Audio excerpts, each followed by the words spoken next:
hepatitis A como desencadenante de hepatitis autoinmune. Para ello contamos con dos panelistas muy importantes. Uno de ellos es el doctor Roberto León, que es hepatólogo, gastroenterólogo, internista de la unidad de hepatología, gastroenterología y endoscopía digestiva del Instituto Médico de Floresta, Caracas, Venezuela. El segundo panelista es el doctor Martín Tagle, quien es gastroenterólogo, hepatólogo de la Clínica Angloamericana, profesor de la Universidad Cayetana Heredia, es miembro de, es secretario de la APE y segundo vicepresidente de la ALE. Quien nos va a ayudar en la presentación del caso clínico es la doctora Claudia Arbizú Gómez. Ella es médico residente de cuarto año de la especialidad de gastroenterología de la Universidad Cayetana Heredia. Muy bien, vamos a iniciar y solamente quisiera recordarles que en el transcurso de la presentación del caso, nosotros vamos a ir colgando preguntas ya para la participación dinámica de ustedes, las mismas que puedan responder haciendo clic en la parte superior derecha de sus pantallas en el icono donde están las actividades. Se desglosa y hay un link que se llama encuestas. Ahí sucesivamente van a aparecer las preguntas y de acuerdo a lo que ustedes piensan, pueden ir respondiéndolas. Los que están conectados por computadora y los que están conectados mediante teléfono pueden igual responder las preguntas y escribir las respuestas, escribiéndolas en el chat, ¿ya? Además, conforme se va dando la charla, si ustedes tienen alguna duda, algún interés en preguntar algo, ¿no?, a los panelistas, lo escriben en el chat para después nosotros hacerles llegar a nuestros panelistas. Muy bien. Sin más preámbulos, vamos a empezar esta tercera discusión de caso clínico. Claudita, podemos proyectar.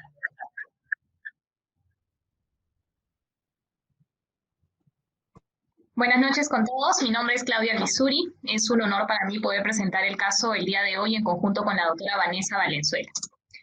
El caso se trata de un paciente varón de 33 años, él es natural de Lima, procede de Moquegua, de ocupación tiene ingeniero de minas y no ha realizado otros viajes en el último año más que por el tema del trabajo de Lima a Moquegua.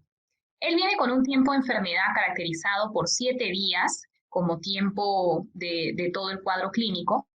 El primer día presenta malestar general, presenta hiporexia y se le agrega un dolor abdominal en hipocondrio derecho de intensidad leve al principio, de tipo cólico, localizado sin irradiación.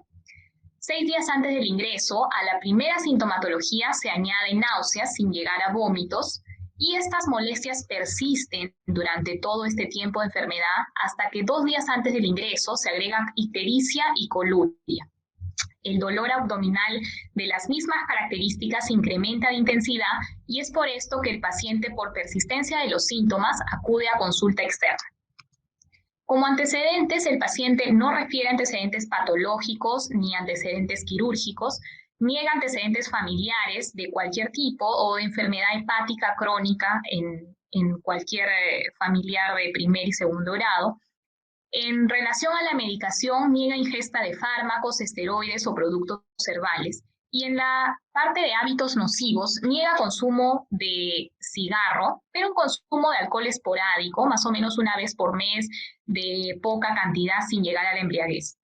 Él refiere como contacto epidemiológico que un cocinero del centro de trabajo de la mina donde él labora ha presentado una sintomatología similar, más o menos un mes antes del cuadro clínico actual, pero no refiere diagnóstico particular del contacto. En la parte del examen físico, cuando llega a consulta externa, el paciente llega hemodinámicamente estable, con una presión de 120/70, no se encontraba taquicárdico, no se encontraba febril, saturando adecuadamente y un IMC de 24 dentro de parámetros normales. En general, el paciente era un paciente en regular estado general, buen estado de hidratación, buen estado de nutrición, ventila adecuadamente. En la parte de piel no vemos alteración en la parte del llenado capilar, no hay palidez, pero sí se evidencia una ictericia en piel y escleras. Se le buscaron otros estigmas de enfermedad hepática, pero no se evidenciaron telangiectasias ni eritema palmar. No habían edemas tampoco en tejido celular subcutáneo, tórax y pulmones al igual que linfático sin alteraciones, cardiovascular también sin alteraciones, y en la parte del abdomen se evidenció un abdomen globuloso, no distendido, había presencia de ruidos hidroaéreos, blando, depresible, con un dolor a la palpación de hipocondrio derecho y un spam hepático aproximadamente de 14 centímetros. No se evidenció un signo de Murphy y no habían masas en la parte del examen del abdomen. En el sistema nervioso central, el paciente estaba despierto, LOTEP, lúcido orientado, con un Glasgow 15, no habían signos meningios, no focalizaba y no había un signo de Flappy. Entonces, hasta este momento, como sospecha diagnóstica, ¿qué tenemos? Tenemos un paciente que presenta un síndrome doloroso abdominal localizado en hipocondrio derecho, de tipo cólico, un síndrome ictérico que se le agrega más o menos al final de todo el tiempo de enfermedad, y un contacto epidemiológico positivo, que ha tenido un contacto cercano, un cuadro similar. Entonces, con estos tres síndromes principales, podemos enfocar al paciente como un cuadro de una hepatitis. Para confirmar nuestras sospechas, le pedimos los exámenes auxiliares. En el hemograma no se evidenció alteración de la hemoglobina ni las constantes corpusculares. Se evidenció una leve leucopenia, predominio de unos linfocitos en 1443, pero no era una leucopenia marcada. Plaquetas e INR en rangos adecuados. Y en el perfil bioquímico sí se evidenciaron alteraciones significativas. Los valores de TGO y TGP se encontraban en más de 1000 ambos. La fosfatasa alcalina también se encontraba levemente elevada sobre el valor normal del laboratorio, el cual era 300, y la GGT también con un valor de límite superior normal de 60 del laboratorio se encontraba 271. No había alteración de proteínas ni albúmina, ni disociación albuminoglobulina, pero sí había elevación de la bilirrubina, predominio directo, la bilirrubina total en 16 y una bilirrubina directa en 8.6. Se le tomaron un panel de exámenes serológicos en el cual salió positivo el IgM para virus de hepatitis A. El resto de exámenes del antígeno de superficie, del anticore total, del ELISA para virus de hepatitis C y del IgM para virus de hepatitis E salieron negativos. Se le complementaron los estudios con una ecografía abdominal en el cual el hígado no tenía características de ser un hígado con un compromiso crónico. El parénquima estaba en un parénquima hepático de aspecto normal, con bordes lisos, no habían lesiones focales, no había tampoco dilatación de vías biliar intra o extrahepática, no había hepatomegalia, la vesícula biliar de características normales, sin litos, y se procedió a realizar otros exámenes auxiliares más. Entonces, para la primera pregunta. Muy bien, Claudita. Más o menos resumiendo el caso brevemente, es la historia de un paciente joven, ¿no? Que está haciendo un cuadro típico de infección por hepatitis A, ¿ya? Entonces, este cuadro presenta clínica, tiene cambios laboratoriales, también tiene cambios serológicos, ¿no? Para responder esta primera pregunta, la vamos a escribir. Durante la fase aguda de elevación de transaminasas en el curso de una infección por virus hepatitis A, ¿cuál de las siguientes alternativas no se positiviza? Alternativa A es el ARN de virus hepatitis A en las heces. Alternativa B, la inmunoglobulina M de virus hepatitis A. La C es ARN de virus hepatitis el ARN del virus en la sangre, el ARN del virus en la saliva, y la E, la inmunoglobulina G del virus hepatitis A. Mientras esperamos sus respuestas, me gustaría hacerle unas preguntas a nuestros panelistas. Ya, si bien es cierto, lo clásico de la infección por virus hepatitis A es una infección viral autolimitada, pero también existen formas atípicas, ¿no? Al doctor Roberto León, muy buenas noches, doctor. Bienvenido a la discusión del caso. Buenas noches. Buenas noches. Quisiera preguntarle cómo usted identifica, cómo aborda el manejo de una hepatitis A tipo colestásica. Y al doctor Martín Tagle, de igual forma, preguntarle cómo hace la identificación de una hepatitis A recurrente, ¿no? Y cómo definirla y cómo abordarla. Sí, bueno, con respecto a la pregunta que me hace de la la hepatitis A colestásica, pues bueno, básicamente es el paciente que en las primeras de cambio pues sube sus pruebas hepáticas y por supuesto sube la bilirrubina a valores importantes, y a lo largo de las siguientes semanas, en ver la evolución usual de la hepatitis aguda, las formas clásicas, digamos, donde las transaminasas y la bilirrubina vienen en descenso, esos son pacientes que mantienen la bilirrubina alta, inclusive en aumento progresivo, a lo cual se asocia a veces signos francos de colestasis, pues prurito fundamentalmente, y por supuesto ya la relación de transaminasas y fosfatasa alcalina, ya empezamos a ver un componente importante de fosfatasa alcalina y GGT. Las formas colestásicas pues no son tan frecuentes, pero definitivamente sí las formas recurrentes y colestásicas se ven con cierta regularidad. En nuestro medio hasta un 10-20% de las hepatitis A que vemos son formas atípicas, no son las formas clásicas. Aquí, voy a poner la cámara. ¿Me escucha? Ya la voy a poner. Okay. Sí. Bueno, sí, la pregunta, Vanessa, iba en el sentido de las formas recurrentes. Más o menos un 10 a 15% de las hepatitis A son recurrentes, y esa es la naturaleza del virus. Incluso durante la fase de recurrencia se describe que el paciente puede excretar RNA viral durante ese segundo brote, porque hay una excreción desde los hepatocitos necróticos hacia los canalículos y ahí a las heces. Entonces, el paciente puede o no presentar clínica durante ese lapso, puede presentarse con un nuevo episodio como el original, con astenia, fatiga, incluso ictericia, pero la mayoría de veces estos pacientes recurrentes se presentan de forma asintomática, y en los controles que uno hace durante el seguimiento es que uno observa que las transaminasas que estaban en descenso empiezan a subir de nuevo. Incluso puede haber hasta un tercer pico, ¿no? A veces puede demorar uno hasta 4 o 5 meses en que se normalice todo, a veces más. Y es ahí donde uno tiene que tener bien claras las cosas y no entrar a dar medicamentos como corticoides o pensar que usted está yendo a una urgencia, porque eso no existe en hepatitis A.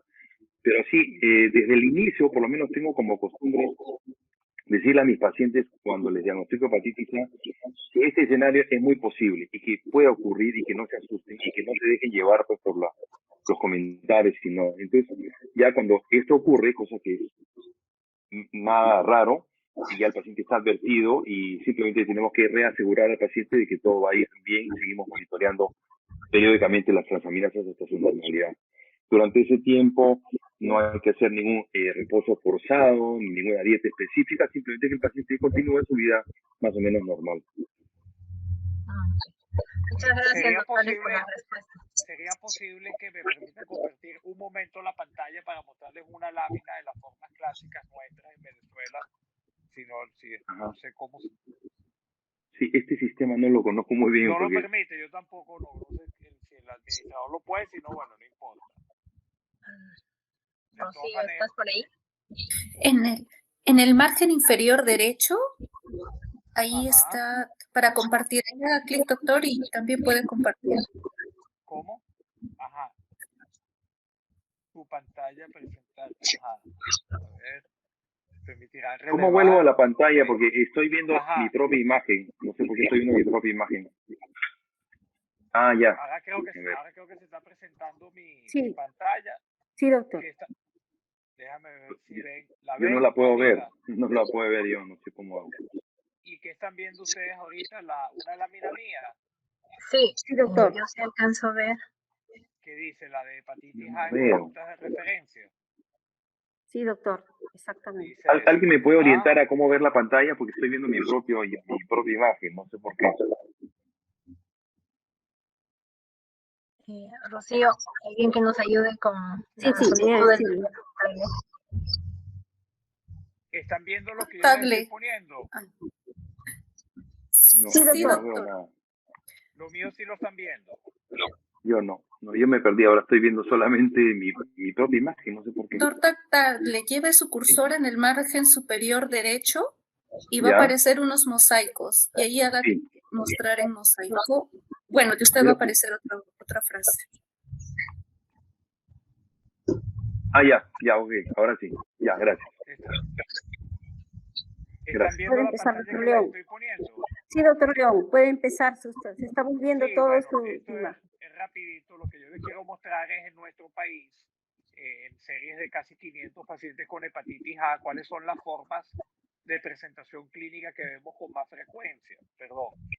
Entonces, observen que en nuestro medio, casi el 70% son formas clásicas, es decir, con la subida y bajada de pruebas hepáticas, en comparación a un 80-90% que se reportan en otras series. En cuanto a formas bifásicas, hasta el 20-30%, hasta el 20%, de nuestros pacientes tienen formas bifásicas, y las formas colestásicas no son descartables hasta en un 10%, en contrario pues a otras series que se ven menos del 5%. Y bueno, aquí está lo que hablaremos después de hepatitis autoinmune precipitada por virus A, que la vemos hasta en un 2% de nuestros pacientes. Bueno, aquí les dejo esto y si quieren podemos continuar. Tendría que la doctora pedir muy bien. pantalla, ¿no? Sí, doctora, ahorita lo proyecta clarita. Sí, gracias. También otra pregunta que a veces se da, ¿no? En la práctica es si ya yo tengo la hepatitis A, pero vivo en familia, vivo con mi pareja, vivo con mi hija menor de 2 años, ¿cuál sería la mejor forma de evitar el contagio en las personas de contacto intrafamiliar? ¿Cuál podría ser su sugerencia, doctor Tagle? Bueno, ante todo, higiene, ¿no? Higiene, tener mucho cuidado. Como sabemos todos, esta infección se transmite por la vía fecal oral. Entonces, si uno tiene un adecuado lavado de manos, si manipula heces, ya sea de un enfermo adulto mayor, problemas de ese grupo etario, o niños, cambio de pañales, por ejemplo, muy escrupuloso lavado de manos y vacunación. Son las únicas dos medidas, ¿no? Higiene y vacunación. Y vacunación en mayores de 2 años, porque, claro, como en nuestros países, por ejemplo, la cero prevalencia de hepatitis A es de más del 90%. Ya pues podemos discutir un poco sobre cómo ha cambiado la epidemiología, interesantemente, con la mejora de los recursos en una población burbuja, pero otras no, ¿no? Entonces, hay personas, la mayoría de personas adultas, más del 90% en nuestro país, ya tienen anticuerpos. La madre le pasa los anticuerpos al niño, y por eso es que la vacunación es a partir de los 2 años. Entonces, vacunación universal es lo que se recomienda. Pero lamentablemente en nuestro país no está la hepatitis A en esa lista, no así la hepatitis B y las demás infecciones, pero si se puede, si hay los recursos, vacunación universal, higiene, eso es lo que recomiendo. Muy bien. Respondiendo a nuestra pregunta, vemos acá que la mayoría de los participantes ha respondido muy bien. La clave es ya vemos acá en esta imagen, una vez que nos infectamos por el virus hepatitis A, la carga viral aumenta, y esta se puede traducir también en presencia del ARN viral en la saliva, en el suero, en las heces, ¿no? Perdón. Y conforme va aumentando la carga viral, nuestro sistema inmune trata de frenar esta réplica, ya produciendo lesión hepatocelular, haciendo que se eleven las transaminasas, ¿no? Y a su vez formando lo que los anticuerpos. En un primer momento IgM, y posteriormente en menor cuantía, ya, una vez que pase la fase aguda, se hace más evidente la inmunoglobulina G. Entonces, la respuesta para esta pregunta sería que en la fase aguda pues no se detecta o no se podría detectar la inmunoglobulina G para hepatitis A. Seguimos, Claudita. Muy bien. Este paciente se le manejó solo con medicación sintomática por el tema del dolor. El paciente mejoró los síntomas, mejoró el tema de la ictericia, le bajó el dolor abdominal conforme pasaron los días, y el diagnóstico final fue una hepatitis aguda viral por virus de hepatitis A autolimitado. El paciente volvió a hacer sus actividades laborales. Sin embargo, 6 meses después, el paciente presentó una sintomatología similar al cuadro clínico del primer evento. Presentó un tiempo de enfermedad de 7 días, caracterizado por astenia, malestar general. Esta vez fue un dolor abdominal difuso, pero predominio hipocondrio derecho. Fue un tipo cólico, intensidad leve a moderada, y también al final de este tiempo de enfermedad presenta una ictericia con coluria. Es por eso que el paciente retorna otra vez a consulta externa y se le realiza otro panel de laboratorios para esa fecha. En la hemoglobina no vemos alteración significativa, los leucocitos estaban en valores normales al límite inferior, no había alteración tampoco de plaquetas e INR, sin embargo vemos otra vez una alteración del perfil bioquímico con respecto al el perfil hepático. El TGO y el TGP se encontraban en valores elevados, esta vez más altos que la primera vez, la fosfatasa alcalina y la GGT también, pero en menor grado que el TGO y el TGP. No había alteración significativa en las proteínas totales y albúminas, y también había una elevación de bilirrubinas totales a predominio directo en menor grado que la primera vez. Recordemos que la primera vez llegó hasta 16 en total. Sin embargo, acá llega un valor de 6.8 con predominio directo en 4.1. Se le volvieron a realizar el panel de serología para infecciones virales por hepatitis. Sin embargo, el virus de hepatitis A, el IgM, salió negativo. El antígeno de superficie también salió negativo, el anticore total también, el virus de hepatitis C y el virus de hepatitis E también salió negativo. Entonces, ante esta duda del cuadro clínico que presentaba el paciente en la actualidad, se le tomaron otros exámenes auxiliares para sospechar algunas infecciones que podrían darnos un patrón hepatocelular. Se le tomaron IgM e IgG para citomegalovirus, virus de Epstein-Barr, herpes simple tipo 1 y 2 y un ELISA VIH. Sin embargo, los resultados positivos que obtuvimos fueron de valores de IgG que refieren una infección antigua, que no tienen relevancia en el cuadro clínico actual. Entonces, en este caso, en esta panel de inmunología, no encontramos una explicación plausible para el cuadro clínico actual. Se le profundizaron más los exámenes, se le tomaron ceruloplasmina para descartar enfermedades por depósito, sin embargo los valores eran normales. La ferritina lo encontramos alto, que lo asociamos como un marcador de inflamación agudo, un reactante de fase aguda, que sí se encontraba en valores muy elevados. Se le buscó déficit de alfa-1 antitripsina, el cual se encontraba en rangos normales, y se le tomaron marcadores inmunológicos como ANA y asma, los cuales salieron negativos.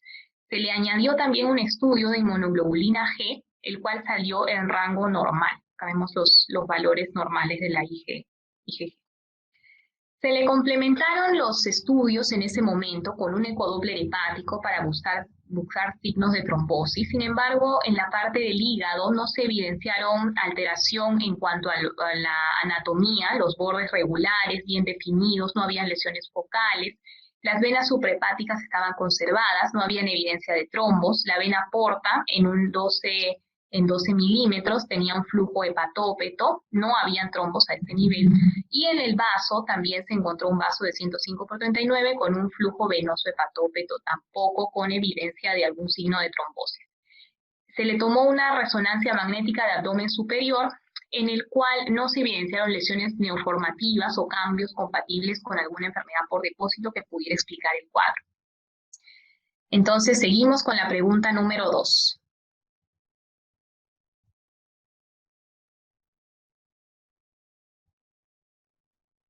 Doctora. Gracias, Claudita. La pregunta número 2 está en relación a la presencia o no de marcadores de autoinmunidad, ¿no? Vamos a ver acá. ¿Cuál sería la respuesta incorrecta en relación a estos marcadores de autoinmunidad en el diagnóstico de hepatitis autoinmune? A.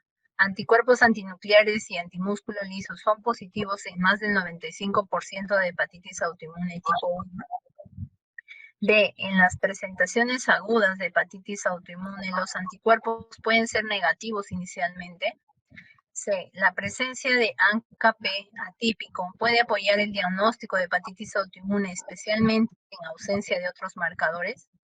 D. El anticuerpo contra el antígeno hepático soluble anti-SLA es muy específico para hepatitis autoinmune y se asocia con un curso leve de enfermedad.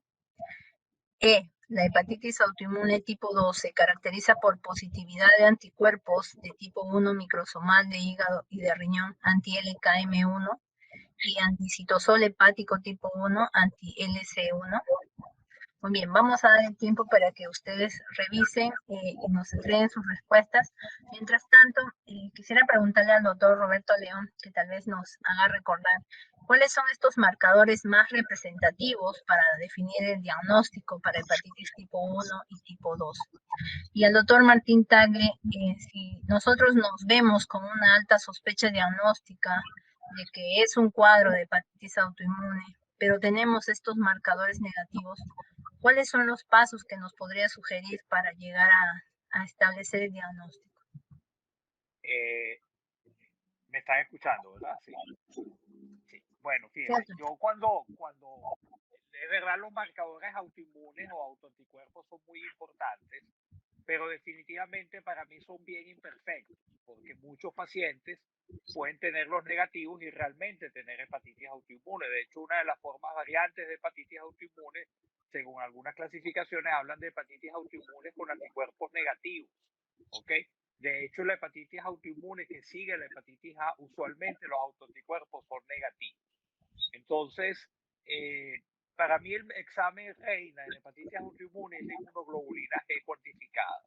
Un paciente que tiene inmunoglobulina G alta, por encima de 2 gramos, para mí tiene una altísima probabilidad de tener hepatitis autoinmune, incluso por encima de cualquier autoanticuerpo. Yo creo que los autoanticuerpos, si son positivos, es muy bueno, pero si son negativos, e inclusive en pacientes crónicos, no necesariamente descartan la posibilidad de hepatitis autoinmune. Y de hecho, por eso hay todos unos sistemas de puntaje para poder aclarar. Una pista puede ser, por ejemplo, cuando vemos las proteínas totales del paciente elevadas. Eso puede ser un indicio hacia hepatitis autoinmune. Pero digamos, para mí la prueba reina es la inmunoglobulina, la cuantificación de inmunoglobulinas. Martín. Sí, totalmente de acuerdo. Y es verdad, en casos a veces de presentación hiperaguda, como este caso, con gran ictericia, gran elevación de transaminasas, no es de sorprender que los marcadores ANA y músculo liso sean negativos. Y lo más específico son las gamma globulinas, sobre todo la IgG, ¿no? Que tienen que ser elevada 2 veces lo normal, criterio de tratamiento incluso.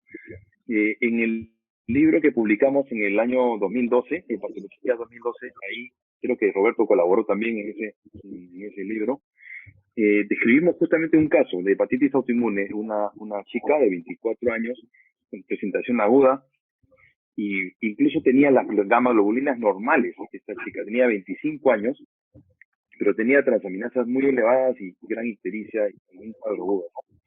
Ella no tuvo hepatitis viral, sino ella debutó con este cuadro que tenía todos los marcadores virales que ustedes han investigado en este caso, y todos los autoinmunes, gamma globulina, todo estaba normal en ese aspecto. Y lo recomendable en este caso siempre es una biopsia hepática, sobre todo para evaluar mejor la enfermedad.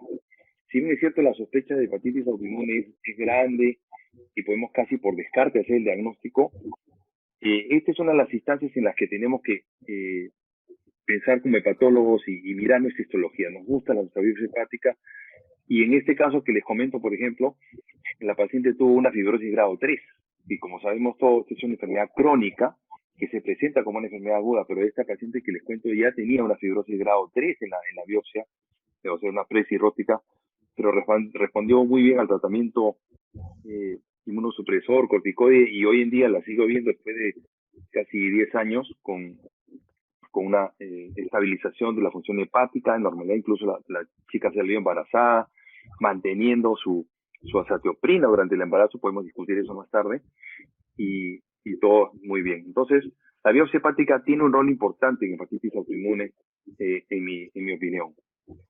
Una pregunta, y disculpa, veo que el cuadro de hepatitis autoinmune se presenta 6 meses después de la hepatitis resuelta, aparentemente la hepatitis A. ¿Hay una constancia de que las pruebas hepáticas se normalizaron por completo después de la hepatitis A? Eso iba a preguntar. No sé. Sí, porque sí, muchas doctor. veces...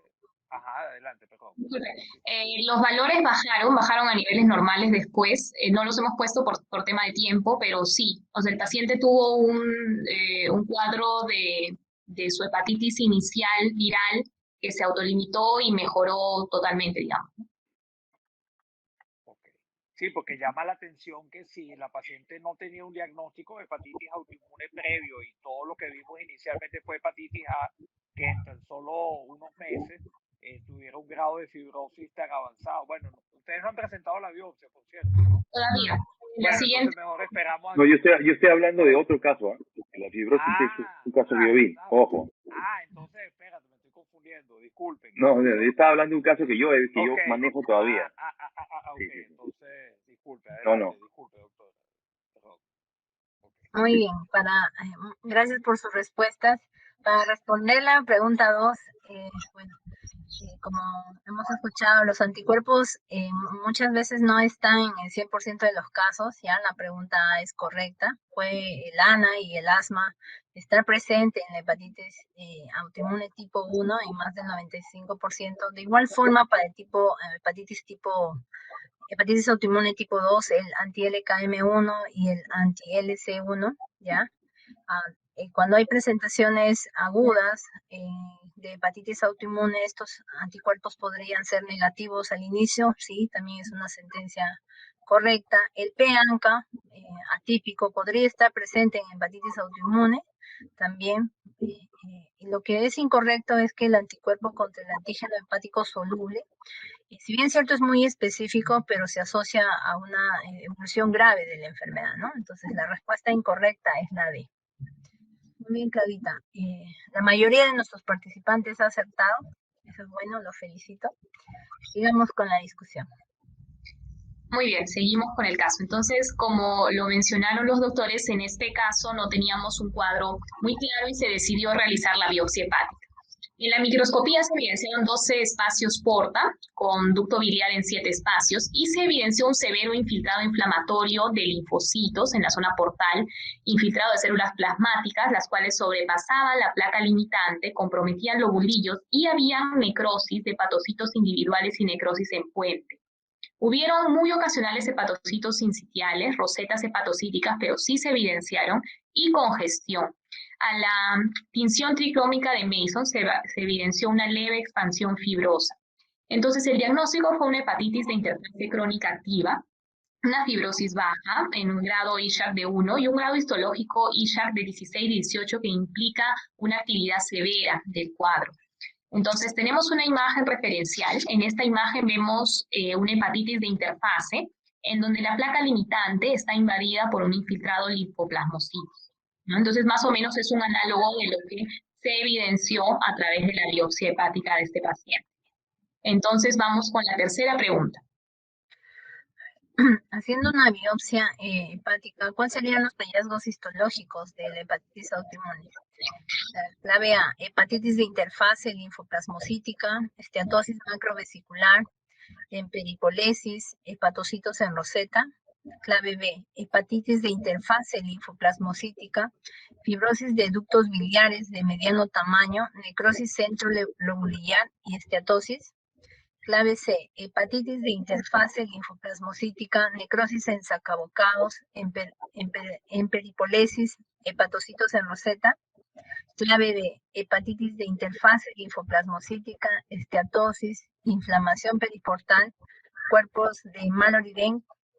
Clave E, hepatitis de interfase linfoplasmocítica, esteatosis macrovesicular, fibrosis portal y cuerpos de Mallory-Denk. Muy bien, esperamos sus respuestas. Y mientras tanto, quería preguntarles, doctor León, doctor Tagle, ¿cuál es la importancia para el diagnóstico de hepatitis autoinmune en los casos de sospecha? Siempre es necesaria, por más que tengamos los marcadores positivos, la clínica, las alteraciones bioquímicas, es necesaria para el diagnóstico y qué tanto nos aportaría también para el seguimiento, ¿no? Por ejemplo, en el caso de este paciente, que es un adulto joven, 35 años, ¿se debería de repetir tal vez en un periodo óptimo esta biopsia hepática o simplemente se posterga o se evita? Sus sugerencias de ambos, por favor. Bueno, con respecto a la biopsia, en este caso estoy de acuerdo porque faltaban algunas cosas que hicieran muy clara la hepatitis autoinmune, pues ya sea autoanticuerpos, que ya sabemos que usualmente pueden salir negativos, o la inmunoglobulina G, como ya mencioné antes. Entonces, obviamente yo estoy de acuerdo porque había una incertidumbre en cuanto al diagnóstico. Ahora, Si en este paciente yo hubiese visto una inmunoglobulina G alta por encima de 2 gramos desde el primer momento, probablemente obvio la biopsia hepática. Es un paciente que clínicamente pareciera estar haciendo el debut de su hepatitis autoinmune con una forma aguda. Recordemos que las formas agudas de hepatitis autoinmune pueden ser el debut o puede ser una reactivación de una hepatitis autoinmune preexistente que no haya sido diagnosticada. En este caso pareciera bastante claro que ya viendo la biopsia de que se trata de una hepatitis autoinmune y digamos pues que fue precipitada por la infección por virus A. En cuanto a la necesidad de repetir biopsia hepática, creo que esa fue la pregunta, ¿no? A fin de monitorizar el tratamiento y decidir la suspensión. Eso ha sido siempre un tema muy controversial y yo creo que al final cada cual se basa un poco en su experiencia. Si uno quiere ser purista, digamos, se recomienda luego de 2 años de remisión completa aproximadamente hacer una biopsia y documentar ausencia de actividad histológica para empezar a omitir la inmunosupresión. Otros, como yo particularmente, somos de la línea de que si el paciente ha obtenido una remisión rápida y sostenida, sin reactivaciones, y ha cumplido bien su tratamiento con cualquiera de las modalidades de inmunosupresión, yo siento que no es necesaria la biopsia. Siempre es un procedimiento invasivo, soy defensor de la biopsia, pero en este caso creo que si hay estas condiciones podemos omitirla y proceder a la suspensión. Nunca suspendo rápido, progresivamente, con monitorización de las pruebas hepáticas, sin necesidad de hacer biopsia. Esa es mi opinión. No sé qué pensará Martín. Sí, en ese sentido estoy de acuerdo porque hay matices, hay que individualizar cada caso, pero en general yo tiendo a ser un poquito más rígido en ese aspecto porque muchas veces hemos visto pacientes que tienen remisión bioquímica, más no remisión histológica. Y a veces, uno de los errores más frecuentes que se comete en la terapia de estas enfermedades es la suspensión precoz de la corticoterapia. Lo que se recomienda es una corticoterapia, digamos, mantener al paciente con azatioprina a largo plazo, pero una vez que se ha controlado la fase aguda de la enfermedad. Si la enfermedad está muy florida, como en este caso, con grandes elevación de transaminasas, ictericia y gran inflamación, en ese momento no agregamos azatioprina, esperamos que baje la inflamación y ya cuando está de franca bajada, agregamos la azatioprina y vemos a veces con mucha satisfacción que la cosa se empieza a normalizar. Y es ahí donde se cometen la mayoría de errores, porque dicen, bueno, ya te suspendo los corticoides, 6 meses, lo dejas con azatioprina, y no. Lo recomendable, lo que yo hago es, lo dejo con un equivalente de 10 miligramos de prednisona, que es una dosis baja, 5 a 10 miligramos, 2 años, junto con la azatioprina. Y luego de 2 años, me gusta biopsiarlos para documentar, me gusta documentar una remisión histológica, porque como repito, a veces hay casos en los cuales las transaminasas están normales o casi normales y todavía hay inflamación, en cuyo caso no podemos suspender el tratamiento. Y en general, no sé qué piensa Roberto, pero yo las dejo azatioprina de por vida. Es una enfermedad que es recurrente en más del 50% de los casos. O sea, le suspende la azatioprina y muchas veces los pacientes vuelven a tener el hepatitis y cada exacerbación, cada flare de hepatitis autoinmune es pérdida de parénquima, claro, colapso parenquimal, fibrosis. Entonces, claro, mi enfoque es continuar las azatioprinas de por vida, una enfermedad que es potencialmente fatal. No sé qué piensas tú. Yo pienso que yo lo enfoco en base a la edad del paciente. Si hay pacientes mayores que debutan con hepatitis autoinmune, ya obviamente para mí una mujer, digamos, de 60 y tantos años que debuta con hepatitis autoinmune que se ve, obviamente yo no planteo la retirada de la azatioprina o cualquier otro inmunosupresor que uno decida escoger. Pero en caso de mujeres jóvenes soy más flexible porque sí está descrita las neoplasias asociadas a inmunosupresión. Hemos tenido varias pacientes en nuestras series con cáncer de mama, cáncer del cuello uterino, y claro, uno nunca puede saber si es porque lo iban a tener o si fue por la azatioprina, y tampoco es algo abrumador, pero definitivamente en ellas, en personas jóvenes, tiendo a ser más flexible. Por supuesto, nunca menos de 2 años de terapia, nunca. Y si hay una remisión bioquímica o inclusive histológica, dependiendo del caso, pues sí me gusta darle un chance a esa paciente, claro, Tienen que ser pacientes que se puedan seguir, que sean disciplinadas, que al suspender la inmunosupresión casi que mensualmente o bimensualmente se puedan hacer las pruebas hepáticas, y sobre esa base trato de omitir cuando son jóvenes. Cuando son mayores no.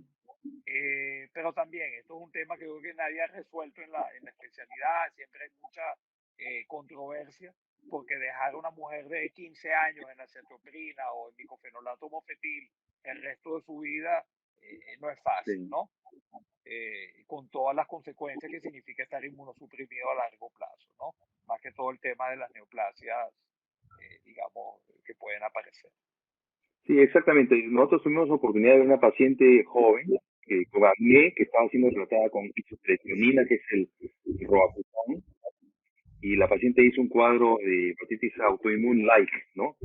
Ese es otro tema, ¿no? Hay muchas drogas que generan una reacción DILI, pero de tipo autoinmune light, que sí, en ese caso podemos dar un tratamiento a corto plazo, ¿no? En este caso que les describo, que fue reportado, dimos 2 años de tratamiento, continuamos un par de años con acetoprina, pero ya con el seguimiento vimos que la paciente, otra vez, biopsia hepática, remisión total, le suspendí la acetoprina porque era una inducida por medicamentos. Esa es otra categoría especial de autoinmune en la cual sí no vale la pena continuar de por vida, porque ya hubo un gatillo que fue la droga, ¿no? Son casos especiales también.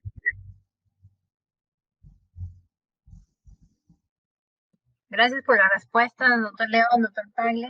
Respondiendo a la pregunta número 3, nuestros participantes han acertado la mayoría de ellos. La clave es la respuesta C. En una biopsia hepática de un paciente con hepatitis autoinmune vamos a reconocer lo que es la hepatitis de interfase linfoplasmocitaria.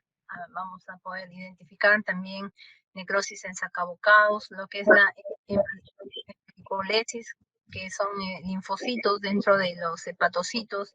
Van a haber también hepatocitos en roseta, ¿no? Que son hepatocitos edematosos, aglutinados dentro del lobulillo hepático. Con respecto, ¿puedo hacer un comentario? Sí, doctor. Con respecto a la biopsia, es importante tener en cuenta que a veces la hepatitis autoinmune tiene cierto compromiso ductular, no siempre es hepatocelular puro. El doctor Albert Shaya, de la clínica Mayo, que es el que más ha publicado sobre este tema, describe cambios histológicos a veces significativos que afectan los conductivos, pero eso no nos da derecho a llamarle overlap o sobreposición. Otro error que se comete es, compromiso, y el patólogo te lee compromiso ductular moderado, entonces tú ya le dices overlap. Y no es overlap, simplemente son las características no tan saltantes de la presencia de no se opina, Roberto. Muy bien. Gracias, doctor Martín, por la aclaración. Sí. No, bueno, entonces,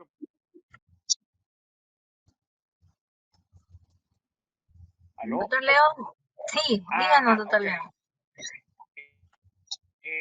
Sí, definitivamente, bueno, la caracterización de los síndromes de sobreposición overlap, por supuesto, depende de hallazgos histológicos, pero también de hallazgos bioquímicos e inmunológicos, ¿no? Claro, y clínicos. Claro. Y clínicos. Entonces, pues sí, puede haber daño ductular, pero si el cuadro bioquímico es netamente hepatocelular, etcétera, pues probablemente es mejor manejarlo como autoinmune, ¿no? O sea, pura. Pero siempre hay implicaciones pues, que pueden ocurrir, ¿no? Muy bien. Muy bien, gracias, doctor León. Claudita, prosigamos. Seguimos, doctora. Entonces, se le calculó el score de hepatitis autoinmune para el paciente. El ratio era menos de 1.1 en relación a la fosfatasa-alcalina y el TGO, ya que era bastante alto este último, entonces eran 2 puntos. Los valores de la inmunoglobulina G no estaban elevados, estaban dentro de rangos normales, ahí tenemos 0. Los marcadores solo se le pudieron hacer el ANA y el antemúsculo liso por problemas extramédicos, entonces hay varios marcadores que no tenemos, que se debieron haber pedido. En este caso tenemos el valor de 0. Marcadores virales fueron negativos, eso sí se le hizo el panel completo en la segunda vez, negativizaron todos, no estaba usando fármacos. El alcohol, él tenía un bajo consumo de alcohol de gramos por día. No presentaba otras enfermedades autoinmunes presentes, y en la histopatología se evidenciaron la hepatitis de interfase, las células plasmáticas y las rosetas hepatocíticas. Entonces, para este caso, nos salen unos 13 puntos de una hepatitis autoinmune probable. Sin embargo, por los hallazgos histológicos y por el cuadro clínico, se decidió iniciar tratamiento médico. El tratamiento se inició con prednisona de 60 miligramos cada 24 horas por 2 semanas. En la segunda semana de tratamiento se le agregó la azatioprina con una dosis inicial de 1 miligramo por kilo por día, que aproximadamente era 75 miligramos. Y se le realizó el desescalamiento progresivo de prednisona cada 2 semanas hasta lograr una dosis de 5 miligramos de mantenimiento, persistiendo con la dosis de azatioprina. Los controles de este paciente fueron de, más o menos, esto es un hallazgo de los 4 meses de que se le inició el tratamiento. La hemoglobina y los leucocitos estaban en rangos normales, el paciente no hizo citopenia, a veces es un efecto adverso del uso de azatioprina. Las plaquetas se encontraban en rangos normales y la TGO y la TGP, si bien bajaron los niveles, no han llegado a ser unos niveles en rangos adecuados. Entonces, no podemos llamarlo tampoco una respuesta incompleta porque no ha llegado a los 2 años de tratamiento. Sin embargo, no ha hecho una remisión hasta el momento del cuadro clínico. La fosfatasa alcalina sí normalizó, recordemos que el valor del límite superior de este laboratorio era 300 y los valores de bilirrubina también normalizaron. Entonces acabamos con la cuarta pregunta. Bueno, la cuarta pregunta es, ¿cuáles son las indicaciones absolutas para inicio del tratamiento en hepatitis autoinmune, ¿no?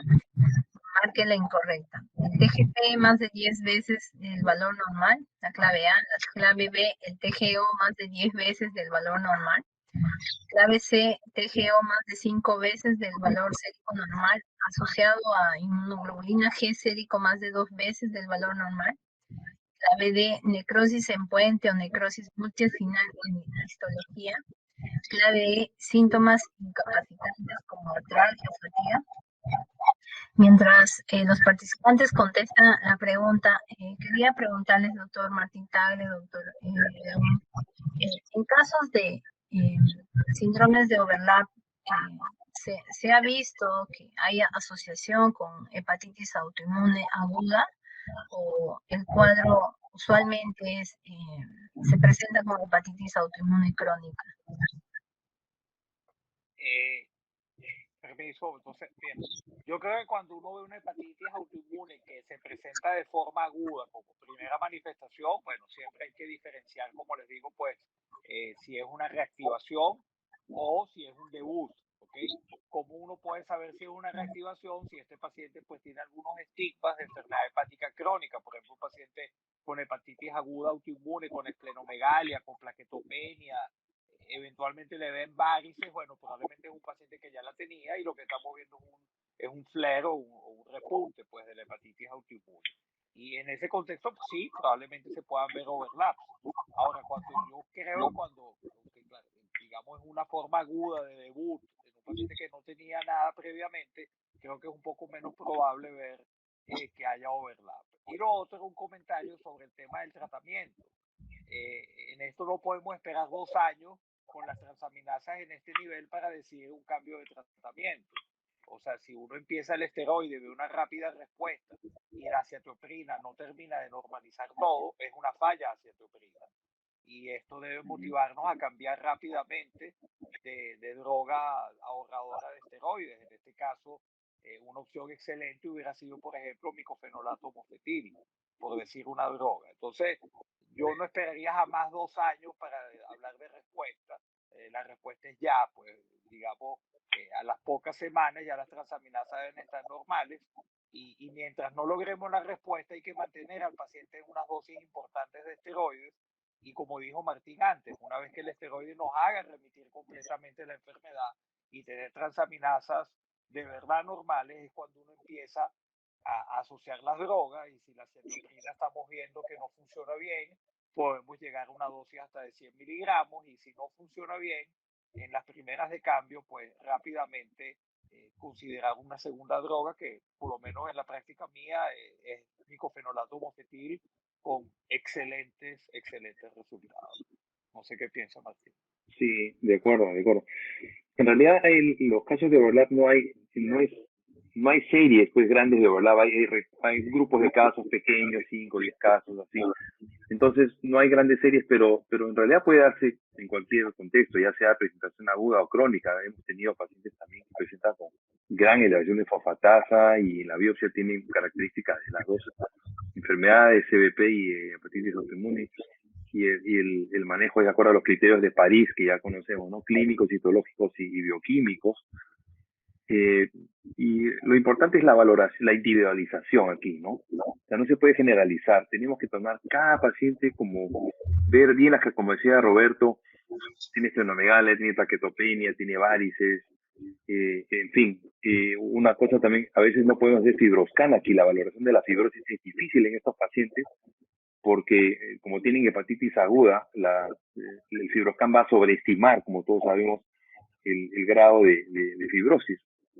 Esa es una de las razones para hacer biopsia también, porque a veces no sabemos, claro, el paciente no tiene una florida cirrosis, no tiene esplenomegalia, perdón, no tiene esplenomegalia, no tiene varices, no tiene trombocitopenia, pero aún así puede ser cirrótico. Y por eso es que soy un poco más proclive, si el INR me lo permite y las plaquetas me lo permiten, hacer una biopsia hepática me permite hacer una estratificación de la fibrosis que es sumamente importante para el pronóstico. Y en cuanto al tratamiento, sí, efectivamente, como dice Roberto, me preocupa que después, ¿cuánto tiene? 6 meses de tratamiento, ¿no? Sí, doctor. Hay una baja significativa, pero uno lo que quiere es normalización de tratamiento, no que sea más o menos mejor que el anterior.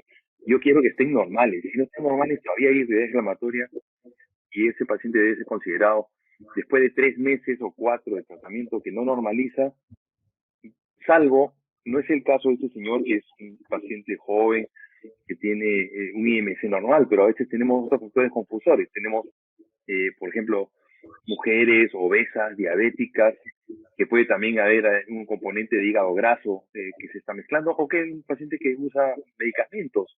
Podemos tener un componente también de DILI que se está mezclando, otra razón más para hacer biopsia, ¿no? Ver si hay un NASH, como por qué no están resolviendo la transaminación, si es una autoinmune pura o hay otros factores que están confundiendo y están haciendo que las transaminases estén altas. Repito, en este paciente no creo que sea el caso, sí parece ser un caso químicamente puro de hepatitis autoinmune, pero no es infrecuente ver en nuestra práctica pacientes que tienen ya múltiples factores que hacen a que no se normalicen estas transaminases. Muy bien, doctor Martín, doctor León. Sí, bueno, en este paciente, hasta donde seguíamos, ¿no? Lo que son los marcadores bioquímicos, tenía una tendencia al descenso. Después, por temas de pandemia, como él trabaja en provincia, no ha sido posible su evaluación de forma cercana, ¿no? Entonces, esperemos de que la tendencia se haya mantenido hacia el descenso, ¿no? Hemos tratado de comunicarnos con él, pero no se ha podido contactar. Sin embargo, sí es interesante la opinión de ustedes, tal vez iniciar el micofenolato mofetilo. No sé, el doctor León, si nos podría dar las sugerencias de la dosis, cómo iniciarla, qué parámetros cuidar, ¿no? Por ejemplo, cuando se utiliza sateprina, un hemograma de vigilancia por la leucopenia que puede producirse. El micofenolato mofetil, digamos, la dosis usual en hepatitis autoinmune es de 2 gramos al día. A mí me gusta empezarla con una dosis un poco más baja, tal vez de 1 gramo diario, 2 tabletas de 500 miligramos, y observar la respuesta. Y en algunos casos, generalmente los pacientes terminan en 2 gramos, y en algunos casos ocasionales puede llegar hasta 3 gramos, que es la dosis, digamos, tope diaria para micofenolato mofetil. De verdad es una droga muy noble. Yo, la verdad, decir que he visto cosas importantes adversas muy pocas. Hay que precaver a las mujeres, la precaución a las mujeres jóvenes en edad fértil, de que definitivamente no pueden quedar embarazadas en micofenolato, porque sí tiene efectos, digamos, embriogénicos o teratogénicos. Entonces eso sí es muy importante cuando pongan una mujer joven en edad fértil. Y claro, siempre, y por eso que a uno le gusta a estas mujeres más manejarlas con acetioprina, porque con esta droga sí pueden quedar embarazadas con seguridad. Con micofenolato no es así, y a veces nos ha tocado enfrentar mujeres jóvenes en micofenolato que desean quedar embarazadas, y por supuesto a veces hay que dejarlas otra vez en esteroides y ver qué pasa. pero en general es una muy buena droga y en mi modesta experiencia, los pacientes que han fallado a cetoprina todos han respondido a micofenolato y no me he visto forzado a pasar a opciones, digamos, de otro tipo, ¿no? Sí, eso es. Ok, muchas gracias, doctor. En relación a la pregunta 4, la respuesta, bueno, la clave incorrecta es la letra A, ¿ya? En la guía americana las otras alternativas sí incluyen lo que es la indicación de inicio de tratamiento, como es la elevación del TGO más de 10 veces su valor normal, el TGO más de 5 asociado a la elevación de inmunoglobulina G, cuando hay necrosis ya en puente en la biopsia y cuando hay síntomas incapacitantes, ¿no? En la hepatitis autoinmune. Muy bien, Claudita, continuamos. Muy bien. Y para finalizar, entonces, vamos a realizar la pregunta número 5. Muy bien, acá. ¿Cuándo considerar falla terapéutica? Marque la alternativa incorrecta, ¿no? El empeoramiento clínico, laboratorial e histológico pese a una buena adherencia al tratamiento. Se puede observar entre la tercera y la sexta semana. Ocurre en menos de 1% de los pacientes. Puede progresar a falla hepática aguda o requerir trasplante hepático. La E, reconocimiento temprano de esta falla terapéutica va a ayudar al pronóstico del paciente y mejora de la sobrevida. Muy bien, esperamos sus respuestas y quería preguntar a los panelistas, ¿no? ¿Cuándo ellos consideran esta falla terapéutica en su práctica clínica? Doctor Martín, doctor León. Bueno, sí. Martín, adelante, perdón. No, dale, Roberto, sí, por favor. Dale tú. Seguro, bueno. Digamos, la falla terapéutica, digamos, es cuando uno no logra normalizar por completo las pruebas hepáticas después de un tiempo prudencial. Yo siempre he pensado que la hepatitis autoinmune es un arte, ¿ok? No es una enfermedad. Es tan variante y tiene tantas bemoles que los estudiosos se han visto obligados a hacer scores, y fíjense que todos estos scores son imperfectos, y al final aquí sí yo pudiera decir que la experiencia de cada médico es muy importante y es a veces hasta de feeling, pues de saber cómo manejar. Para mí un paciente que debe responder es el paciente que uno pone en esteroides al principio, por supuesto a dosis que pueden ser de 30, 40, a veces hasta 50 miligramos diarios dependiendo del peso, y que uno vea que rápidamente las pruebas se normalizan. Ese es un paciente que muy probable está respondiendo bien, y la mayoría de los pacientes responden muy bien a los esteroides. Yo creo que la falla de la respuesta viene generalmente cuando uno pasa a la droga ahorradora de esteroides, generalmente la acetoprina, que es la que se debe usar de primera intención. Entonces, pero yo soy muy, digamos, como Martín también, yo espero siempre que las transaminasas estén normales y no doy margen de varias semanas. Pues yo diría que si el paciente lo tuvo en esteroides, lo logré controlar, la asocié a acetoprina y empecé a hacer la reducción del esteroide y veo que inmediatamente recae, ya eso me está diciendo que la acetoprina no está funcionando bien y que debo buscar una alternativa. Y mientras tanto veo al paciente en la dosis de esteroide que lo tenga controlado, vamos a decirlo así. Sí, como bien dice Roberto, este es un arte, cada paciente tiene sus particularidades. Lo importante es el seguimiento estricto, ¿no? En lo personal, por ejemplo, yo nunca comienzo más de 40 miligramos de prednisona. Porque el planeo, salvo que haya contraindicaciones, citopenias, lo normal es agregar acetoprina. Entonces, siempre 40 de prednisona, y hay dos escuelas en acetoprina. O empiezas 50 miligramos dosis fija, que dicen los americanos, o la dosificas por kilo, que dicen los europeos, ¿no? Yo voy más con los americanos, empiezo 50 miligramos, cuando ya se ha claramente bajado la curva de transaminasa, y me gusta a mí la marca de los 3 meses, ¿no? Eso es lo que yo aplico en mi práctica. O sea, doy un margen, depende de dónde partiste también. Y obviamente si partiste de 1000, 1200, tienes que esperar un poco más. Pero algunos pacientes tienen 200, 300, voy a esperar un poco menos, un mes y medio, 2 meses, pero quiero ver una franca disminución de la curva de transaminasas hasta normalizar. Y nunca bajar muy rápido, ¿no? Siempre una bajada muy lenta hasta llegar. Generalmente yo espero hasta unos 6 meses para tener al paciente ya 10 miligramos y ahí me quedo un año con 10 miligramos y si pues lo bajo a 5, pero bien lenta bajada porque si uno baja muy rápido hay exacerbaciones muy perjudiciales para el paciente. Y la cetioprina, como repito, yo en lo personal, 50 miligramos, no sé si tú, Roberto, lo dosas por kilo o usas el enfoque No, americano. yo uso la dosis fija de 50 y a veces, dependiendo, trato hasta llevarlo a 100 miligramos diarios, en caso pues que no vea buena respuesta para dejar al paciente en acetoprina, pues y no tener que cambiar a micofenolato.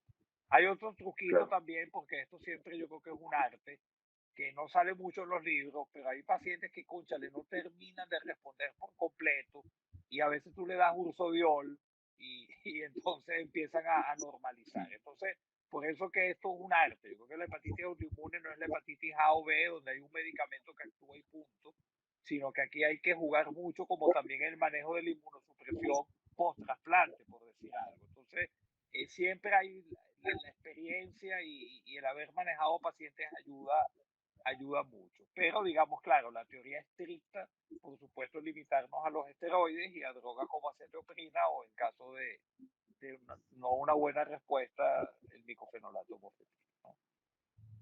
Con Martín sí discrepo un poquito con lo de los esteroides a muy largo plazo. Cónchale, me preocupa un poco los efectos cosméticos, me preocupa la osteoporosis, me preocupan las cataratas. Si son personas mayores, me preocupa la hipertensión, fracturas vertebrales, osteoporosis. Entonces, yo de verdad en ese sentido prefiero quitar rápido los esteroides y mantener al paciente en acetoprina o micofenolato. Pero claro, nuevamente son diferencias sutiles en un tema en el cual no hay un acuerdo absoluto pues, en lo que hacer, ¿no? Muy bien, gracias por sus respuestas. Para responder la quinta pregunta, pues de acuerdo a la literatura, en realidad falla terapéutica se define al empeoramiento clínico, laboratorial e histológico, pese a la buena adherencia al tratamiento, se da en las primeras 6 semanas. No ocurre tan poco como en menos de 1%, sino más bien alrededor del 6 al 10%. Puede progresar a falla hepática, sí, y es importante reconocerlo para ayudar en el pronóstico del paciente y mejorar la sobrevida, ¿no?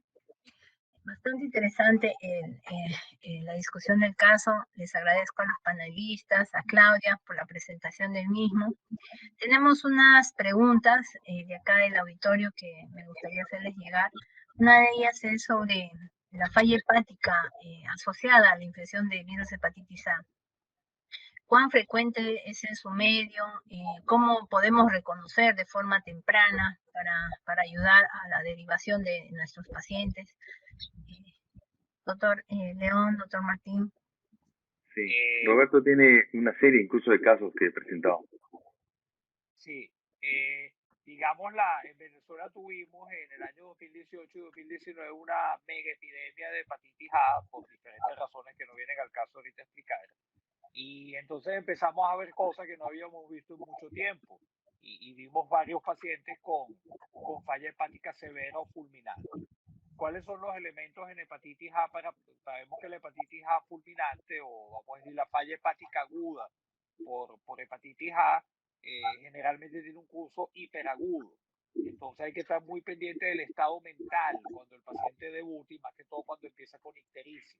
Si este paciente empieza con cambios sutiles del estado mental, un poquito de desorientación, a decir cosas incoherentes, hay que correr, porque ese paciente en 1 o 2 días puede estar en coma por edema cerebral. Entonces, el estado mental es fundamental. Por supuesto, si tienen alguien con hepatitis A aguda, con tiempos de coagulación prolongados de entrada, es preocupante. Generalmente a estos pacientes no les ha dado chance de subir mucho la bilirrubina y a veces los pueden tener con 3 o 4 de bilirrubina, pero con los tiempos prolongados y entrando en encefalopatía. Ahora, también hay otra circunstancia que es cuando la hepatitis A ocurre en pacientes con enfermedad hepática preexistente, que es la falla hepática aguda sobre crónica, que también nos ha tocado ver muchos pacientes. Y en nuestra serie de hepatitis A aguda en pacientes, digamos, en pacientes que ya tenían enfermedad hepática, el 25% de estos pacientes hicieron falla hepática aguda sobre crónica. De ahí la importancia de que todo paciente hepático debe estar vacunado contra hepatitis A, porque inclusive tenga o no tenga cirrosis, tiene una alta probabilidad que al tener hepatitis A haga la llamada falla hepática aguda sobre crónica, que es un cuadro clínico y un síndrome pues diferente al de la falla hepática aguda. Muy interesante. Sí, yo no tengo la experiencia que tienes tú en hepatitis A, pues no me ha tocado ver una epidemia de hepatitis A, solamente casos esporádicos. Acá en el Perú no ha habido, hasta donde yo recuerdo, una epidemia, pero en los casos esporádicos no me ha tocado ver fulminante, pero una regla de oro general es obtener un INR basal en todos los pacientes con hepatitis A. Tenemos que saber de dónde parten. Si yo tengo un paciente que no tiene encefalopatía y que viene aparentemente en buen estado general y buen estado mental a la consulta, pero tiene un INR muy prolongado, ese paciente lo voy a seguir muy de cerca, porque esos son los que se descompensan. Entonces, nunca dejemos de pedir, a veces se olvida, ¿no? Le pides los marcadores, si estás contento, ya diagnosticaste la hepatitis A, transaminasas y a su casa. Hay que pedir siempre un INR de base, y si está normal, voy a quedar tranquilo, pero si está elevado, voy a estar citándolo muy frecuentemente y haciendo un chequeo del estado mental en esa persona. Muy bien, gracias por la respuesta. Hay otra pregunta. ¿Cuál sería la aplicación del FibroScan en pacientes con hepatitis autoinmune crónica? ¿Lo utilizan? ¿Con qué indicación? Doctor Tagle, doctor León. Sí. Bueno, Martín, si quieres tú decir primero, por favor. Ya, bueno, mira, yo, como mencioné hace un momento, no se puede decir contraindicado, pero no se usa cuando el paciente está con fase aguda, pero cuando ya se han normalizado las transaminasas, sí es una herramienta importante, si es que no hiciste biopsia hepática porque, en fin, hubo coagulopatía concomitante, o el paciente no quiso, porque a veces pasa también, el paciente no quiere biopsia y lo tienes que tratar sin biopsia, por diferentes razones, económicas o lo que fuera, pero si no tuviste la oportunidad de hacer una biopsia, es fundamental hacer un FibroScan al cuarto o sexto mes cuando ya todo se normalizó. Eso es lo que, el gran valor del FibroScan. Y hay estudios, hay series pequeñas de FibroScan en ese contexto en hepatitis autoinmune y correlaciona muy bien con los grados de fibrosis. Aunque no está tan validado como lo está con el NASH o con la hepatitis C, que sí hay cotas muy claras que las tenemos cuando hacemos el FibroScan, pero en este caso no hay nada validado, ¿no? Pero más o menos extrapolamos lo que aplicamos para otras entidades como hepatitis C o NASH. No sé, Roberto. Yo coincido con la opinión de Martín. Pues pienso que es una herramienta útil. Como todo, pues el FibroScan, enfocarlo en el punto de que tiene una alta incertidumbre cuando los valores pues caen en ciertos rangos. Y bueno, siempre que caigan los rangos de certeza para poca fibrosis o para mucha fibrosis, pues yo creo que es una herramienta muy útil y que claro que sí se puede emplear, más que todo, como dice Martín, pues a veces en pacientes que no han accedido o no se ha querido hacer la biopsia. Pero coincido con Martín plenamente. Otra pregunta es si es que ustedes utilizan la budesonida en el manejo de la hepatitis autoinmune. ¿Hay acceso, sí, bueno, tal vez en Venezuela? La teoría detrás de la budesonida en la hepatitis autoinmune es que es una droga de primer paso hepático y que al quedarse en el hígado, al ser absorbida pues por la circulación, digamos, mesentérica, etcétera, va a quedarse en el hígado y no va a tener efectos sistémicos, ¿okay? Actuando donde se desea que es en el hígado. En una enfermedad donde también se ha usado un poco más es en colangitis biliar primaria, también ha tenido cierta aplicación, pero se ha visto algunas incidencias de trombosis de vena porta en estos pacientes. En la escuela, y bueno, no tengo una explicación clara ni la he leído por qué, pero se ha descrito. Y de hecho uno ve, por ejemplo, que los enfoques de la escuela alemana, por ejemplo, ¿cómo se llama el alemán, Martín? El de hepatitis autoinmune. Michael Manns, gracias. Él pone budesonida, pues ellos ponen budesonida de entrada. Yo no tengo experiencia particular y bueno, me quedo con la prednisona o la prednisolona. Sí, sencillamente en el Perú no tenemos budesonida y como dice Roberto, es una medicina que tiene menos efectos adversos comparado con la prednisona y contraindicado en cirróticos, contraindicado, ¿no? Entonces, si no sabemos a ciencia cierta si el paciente puede ser un cirrótico de Child-A, por ejemplo, que no tiene esplenomegalia y esos que vemos con plaquetas normales, y no tenemos una certeza sobre el estado de fibrosis hepática, es mejor ir con la vía clásica de los corticoides, la prednisona. Así es. Muy bien. En realidad, bastante interesante todo lo discutido. Doctor Roberto León, doctor Martín Tagle, creo que todos los miembros, los participantes, estamos muy agradecidos por haber compartido con nosotros sus comentarios, sus conocimientos en esta tercera discusión de caso clínico organizado por la Asociación Peruana del Estudio del Hígado. Gracias. Bueno, muy amable y muchas gracias por la invitación. Gracias. Buenas noches. Muchas gracias, Vanessa, gracias, Claudia, excelente presentación, ordenada, y ha sido un gusto estar con ustedes, y agradezco también a mi gran amigo Roberto por haber compartido este panel.